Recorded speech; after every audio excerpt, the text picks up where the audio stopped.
Hi friends, welcome to Abbas kitchen. இன்னைக்கு நாம அதிராம்பட்டினத்தில் செய்யக்கூடிய ஒரு பலகார ரெசிபி பார்க்கலாம். அதுக்கு அரைப்படி இடியப்ப மாவு எடுத்திருக்கேன். அதை இடியப்ப மாவை லைட்டாக நம்ம கை பொறுக்கிற சூட்டில் நம்ம வறுத்துக்கணும். நம்ம கையில் எடுத்தோம்னா நமக்கு அந்த சூடு தெரியணும்.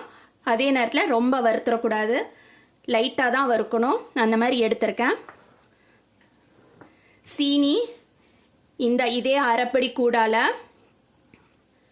பாதி அளவுக்கு நம்ம சீனி எடுக்கணும். சீனி பொடி பண்ணணும்னு அவசியம் இல்லை.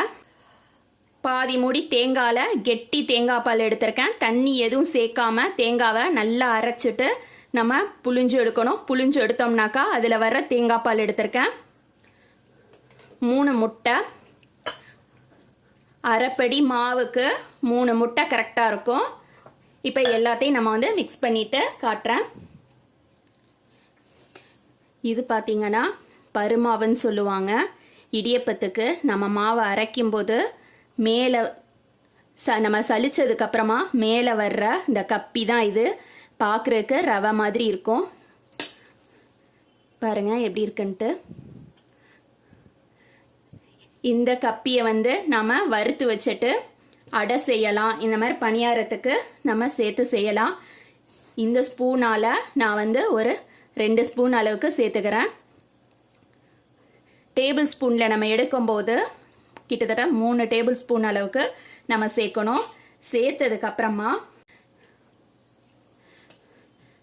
மாவு நம்ம கொஞ்சம் இலகலா பிசையணும். இலகலா பிசைஞ்சு வச்சாக்கா மாவு நம்ம 1 மணி நேரம் ஊற வைக்கணும். ஊற வச்சதுக்கப்புறமா மாவு இந்த மாதிரி நல்ல கெட்டி ஆகிடும். நான் இலகலா பிசைஞ்சு 1 மணி நேரம் வச்சுட்டேன். வச்ச மாவு தான் இந்த மாதிரி இருக்குது, நல்ல கெட்டி ஆயிடுச்சு. இதில் தண்ணி எதுவும் சேர்க்கக்கூடாது. நம்ம கையால் தான் இந்த மாதிரி நல்லா சேர்த்து விடணும். சப்போஸ் நமக்கு ரொம்ப இலகலாவே இருக்குது, இன்னும் அது கெட்டி ஆகலை அப்படின்னாக்கா கொஞ்சமாக நம்ம ஒரு ஸ்பூன் இல்லை 2 ஸ்பூன் மைதா மாவு சேர்த்துக்கலாம்.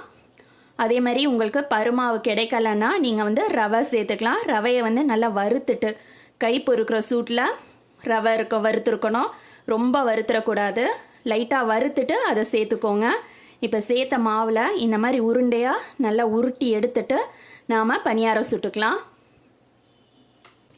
நாம் உருட்டும்போது இந்த மாதிரி லைட்டாக அங்கங்கே கிராக் விடணும். கிராக் விட்டால் தான் இந்த பணியாரம் உள்ளுக்குள்ளேயும் வேகணும்.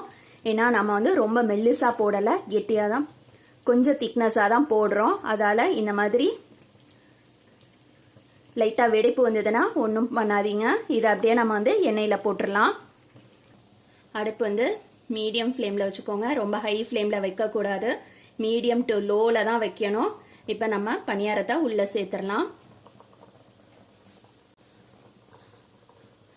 பணியார மாவை உள்ளே சேர்த்ததுக்கப்புறம் உடனே டிஸ்டர்ப் பண்ணக்கூடாது, கொஞ்சம் நேரம் அதை வேக விட்டுறணும். பணியாரம் இப்போ நம்ம திருப்பி போட்டுக்கலாம்.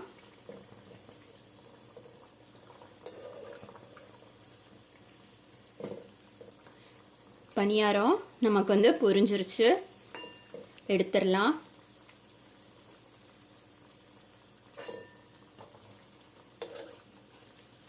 இந்த பணியாரத்துக்கு பேரு சீனி பணியாரம்னு சொல்லுவாங்க.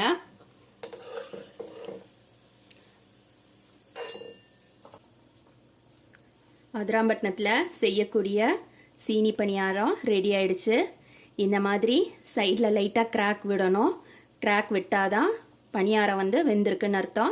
உள்ளுக்க மாவு இருக்காது, இல்லைன்னா மாவு இருக்கும். இப்போ இதை உடச்சி காட்டுறேன் பாருங்க.